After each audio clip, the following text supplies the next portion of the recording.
रामराज शर्मा, पहला सवाल आप ही से होगा। बीजेपी लगातार चुनावी मंथन कर रही है। हमने दो पार्टियों का तो गठबंधन हमने देख लिया जो लगभग तय है, एक तरफ जेजेपी और एक तरफ आईएनएलडी। जो सूत्रों के हवाले से हमें आज के दिन जानकारी मिली है, क्या उस पर मुहर लग सकती है क्या, जो हालोपा और आरएलडी की चर्चाएं हैं?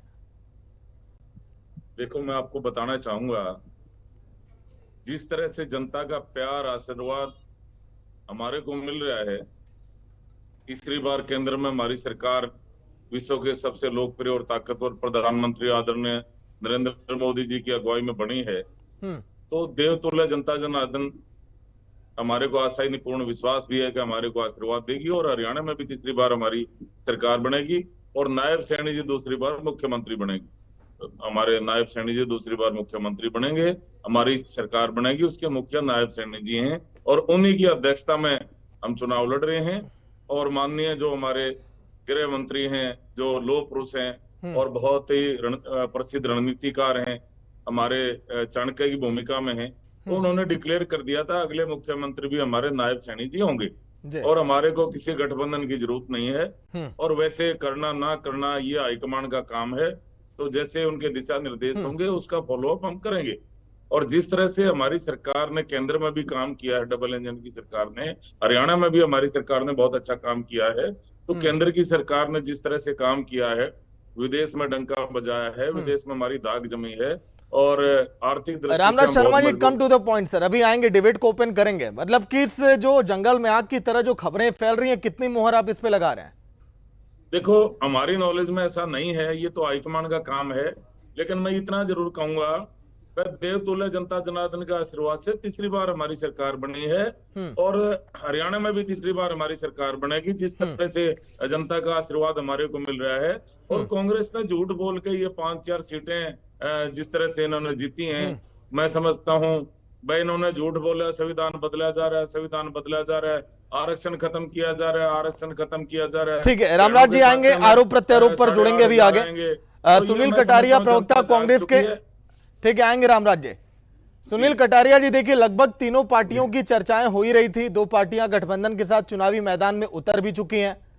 आप लोगों ने बार बार दावा यही किया कि कांग्रेस इस बार अकेले दम पर सरकार बनाएगी, तो क्या आप ये तय है कि 90 सीटों पर आप लोग अकेले इस बार कोशिश में है कि झंडा लहरे कांग्रेस का?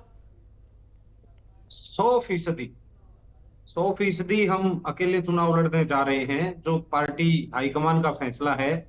और इस बात का सबूत ये है कि जो पार्लियामेंट चुनाव में 9 में से 5 सीटें हमने जो है पार्टी ने जीतने का काम किया और जनता जनार्दन ने पार्टी को मजबूत करने का काम किया। 5 सांसदों को चुन करके पार्लियामेंट में भेजा है, जिसे साबित होता है कि हरियाणा प्रदेश में कांग्रेस पार्टी की एक तरफा लहर है। और जो भारतीय जनता पार्टी और जेजेपी जननायक जनता पार्टी की जो कुरीतियां चली, पूरे 5 साल इन्होंने, तकरीबन पौने 5 साल इन लोगों ने जनता को लूटने का काम किया, उससे हरियाणा की जनता को 4 तारीख को छुटकारा मिल जाएगा और कांग्रेस पार्टी पूर्ण बहुमत में सरकार में आ रही। ठीक है, अजय चौधरी, प्रवक्ता जेजेपी के हैं। अजय चौधरी जी, देखिए आज के दिन तो जिन साथियों ने आपका दामन छोड़ा था उनका इस्तीफा भी मंजूर हो चुका है, लेकिन चर्चाएं अब यह हैं कि वो बीजेपी के साथ जा सकते हैं, तो झटका तो थोड़ा लगेगा, जो उनका जनाधार होगा वो भी देखिए उधर शिफ्ट हो जाएगा इससे। सागर जी, सबसे पहले नमस्कार पैनलिस्ट साथियों को मेरा राम राम और हरियाणा वासियों को भी मेरा राम राम।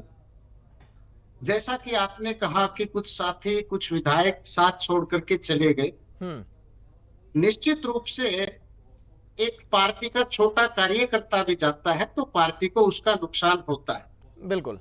लेकिन दुष्यंत चौटाला जी के रूप में हमारे पास जो युवा चेहरा है और हमारे पास जो 300 के रूप में युवा संगठन है, युवा पदाधिकारियों की एक फौज है, उसकी ताकत पर बड़ी मजबूती के साथ हम चुनाव लड़ेंगे। और जिस तरह से चंद्रशेखर जी आजाद दुष्यंत चौटाला से हाथ मिला करके खड़े हुए हैं, हरियाणा की राजनीति में बड़े परिवर्तन की आहट है और किसान और कमेरे के एक साथ आकर के हरियाणा प्रदेश में परिवर्तन करेंगे। और जो लोग ये साजिशें रच रहे थे कि दुष्यंत चौटाला जी को राजनीतिक रूप से खत्म किया जाए, उन लोगों को मैं कहना चाहता हूं कि चिराग देखकर हमारे जो मचल रही है हवा, चिराग देखकर हमारे जो मचल रही है हवा, कुछ दिनों से बहुत तेज चल रही है हवा। बना रहे थे जो हमारी तबाही के किस्से, उन्हें खबर ही नहीं है कि अब रुख बदल रही है हवा। तो हरियाणा में हवा रुख बदलने जाएगी। चलिए ठीक है अजय चौधरी, अच्छा तो ये लगा कि कम से कम आप इतने सहजे और सुलझे हुए इंसान हैं कि आपने माना कि हाँ पार्टी का अगर एक कार्यकर्ता भी साथ छोड़ता है तो नुकसान होता है। इसके पहले जितने जेजेपी के लोग बैठे यही बोले कि उनके जाने से पार्टी हमारी मजबूत होगी और आपने ये बात माना। सुनील कटारिया से सवाल हो गया, विजेंद्र रेणु प्रवक्ता एनएलडी के। विजेंद्र जी, तैयारी तो देखिए आप लोग की इस बार बेहतर चल रही है, अब तो फिक्स हो गया है कि 53 सीटें आप लोग लेंगे, 37 सीटें बसपा को दी जाएंगी। उन 53 सीटों पर कितनी मजबूत दावेदारी है? हाँ देखिए सागर जी, सबसे पहले तो आपका बहुत बहुत धन्यवाद करता हूं जो आपने भी इस बात को चैनल के ऊपर स्वीकार किया कि हमारी तैयारी बहुत अच्छी चल रही है। जहां तक 53 सीटों की बात है, देखिए उसमें हमारी बहुत अच्छी तैयारी चल रही है और बड़ी गंभीरता के साथ हमारा जो हाई कमान है, शीर्ष नेतृत्व है, वो एक एक सीट के ऊपर गंभीरता से विश्लेषण कर रहे हैं, एनालाइज कर रहे हैं और मजबूत, टिकाऊ और जिताऊ उम्मीदवार को वहां से उतारने का काम करेंगे, जिसमें से 5-6 उम्मीदवार इनेलो पहले उतार चुके हैं और बीएसपी ने भी 4 उम्मीदवार उतार दिए हैं। लेकिन क्योंकि आपने 53 की बात की है तो मैं 53 की बात करते ही यही कहूंगा कि हमारे 5-6 उम्मीदवार तो आ चुके हैं, चाहे उसमें अभय सिंह चौटाला जी इलाहाबाद से हो, रानिया से हमारे अर्जुन चौटाला जी हैं और नाहरौन से उमेद सिंह लोहान जी हमारे मैदान में आ चुके हैं। बहादुरगढ़ की सीट हमने हमारे पूर्व लोकप्रिय अध्यक्ष, प्रदेशाध्यक्ष थे अभय सिंह राठी जी, उनके परिवार को सौंपने का काम किया जी। और कुछ और सीटें हमारी ऐसी हैं, 15 से 20 सीटें तो ऐसी हैं जो बिल्कुल मैं मानता हूं कभी भी उनकी डिक्लेरेशन हो सकती है और बाकी के ऊपर मजबूती से हमारा जो ना गहन मंथन चल रहा है, शीघ्र ही उनको उतारने का काम करेंगे और इस बार हरियाणा प्रदेश में मजबूती के साथ चुनाव लड़ते हुए हम प्रदेश में सरकार बनाने का काम करेंगे।